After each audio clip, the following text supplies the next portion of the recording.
125 miles away. I mean, we would visit the priest and be standing there when over the radio you would hear that an airplane had landed at mission so-and-so, but then you would walk back to your camp and meet someone, and they would say, I was just talking to this Indian, and he said those people that were expected at so-and-so came today. You know, well, what is going on there? Each technology appears to the savants of another technology as magic, to the shaman who were doing that trick in the Amazon. But nevertheless, the erection of this network is very important, and I see it as a feminizing thing. People have a lot of trouble with that because they tend to think of computers as machines. Computers are machines now, but computers don't need to be machines. Computers are arrangements of arrays and elements that can exist in any medium. And we're simply passing through a phase where they are machines. Very soon they will probably be created by DNA and be rather like bone tissue or something like that. Once the biological and the cybernetic come together, why the division between machines and life will be seen to be like the difference between a snail and its shell. I mean, the shell is not much like the snail, but to say that one is alive and one isn't is a little, you know, begging the question.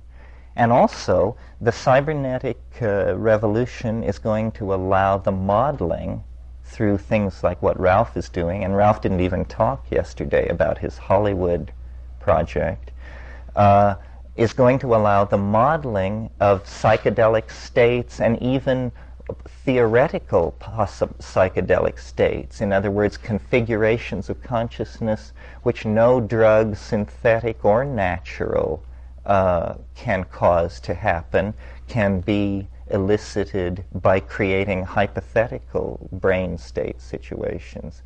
Modeling of the brain is going to create a complete understanding of the fine-grained nature of consciousness. It will not answer questions about the soul and free will and being, but it will answer what are all these things made of, you know, and how do they work at the formal cellular level. So cybernetics, I think, came along just in time. It is the knitting together, and it is, you know, I think that the notion of drug is a fairly stupid one. I mean, I identify the first psychedelic drug I ever took was science fiction, and I took it daily for years. And rocketry was a big high, too. I was one of those people who stuffed potassium perchlorate and sugar into stainless steel piping and take it out on the football field and blow enormous craters in the pitcher's mound. And it was somewhat late that I came to what is formally known as drugs. And cybernetics is one of these things, you know. It's an exo-compound. You don't put it into your body, you interact with it at the keyboard. But you know, the keyboard is entirely an illusion of this very early mechanical stage that we're in of interacting with the machine. I mean, think how it would be if the keyboard were not there and nothing were there, and just to use a computer would be to sit down and just compose yourself in a certain state of mind, and then you would be in the network and able to word search the Library of Congress and all of these things. This is obviously coming. I mean, this is what technology seeks to do, and we need unobtrusive technologies.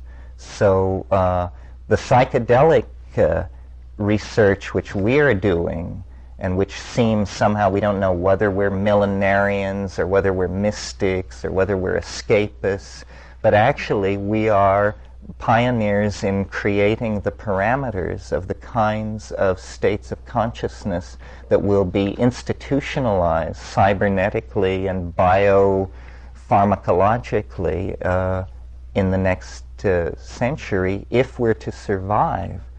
Because the kind of chaotic, propagandized, mass-minded, atomized, competitive, egocentric, patriarchal tendencies that are in all of us at present are lethal. And they're more present in the leadership than anywhere else. So the situation is critical. And exotic solutions must be the only ones that one can put one's faith in, because the logic has outrun itself. The whole mess is a creation of the logical mind. I mean, it seemed so clear back there in the 17th century, the universal rights of man and so forth.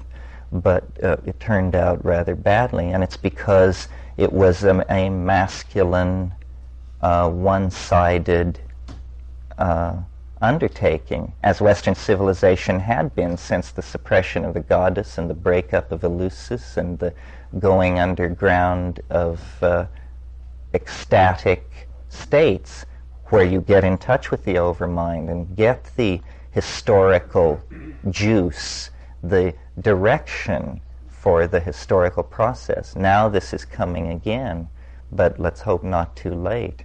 I don't think so. I think that it's just going to be a hair-raising, hell-raising experience, but that we will be reborn and that it will come to pass that the human future is secured, perhaps for tens of thousands of years in our lifetime. It has to do with diffusing the political situation, dispersing people through the solar system, and unleashing capitalism in a humane environment, which means an uninhabited environment of unlimited resources, which means nowhere on Earth. It can't be on Earth. If I had the power to do it, I would turn the Earth into botanical dimensions, meaning the Earth should be a botanical garden, a repository of life forms, a carefully tended and cultivated treasure, the greatest treasure which being ever gave to the human race. And no matter how far we go and how many planets fall under our sway, it will be the gene swarm of the home planet that will eventually determine how well we do out in the galaxy. And so, as I said, it is the alchemical pearl. It is the concrescence. And saving the planet, saving ourselves, saving the destiny of generations of people yet unborn is all tied up in this climactic moment of historical complexity when we not only leave the planet, but leave the primate form that we have been locked in for 1,000,000 years, leave our historical foolishness behind. It is time for the human race to grow up, and the end of childhood and the beginning of a broader horizon of being that we intuit in the imagination, in our poetry, in our art, in our religion. But these are merely glimpses over the landscape. And now we have crossed that desert of history, and we are on the brink of these things. There is an opportunity for the millennium. The problem is within the human heart, and the answer is all around us in various ways. The question and the task is to realize it, and then realize it again, and then again, and alchemically condense it so that finally it all becomes this one thing, this alchemical quintessence, which makes everything new and transforms and makes us safe and ends strife and ends difficulty and rescues somehow all the things that went on in the past so that they have meaning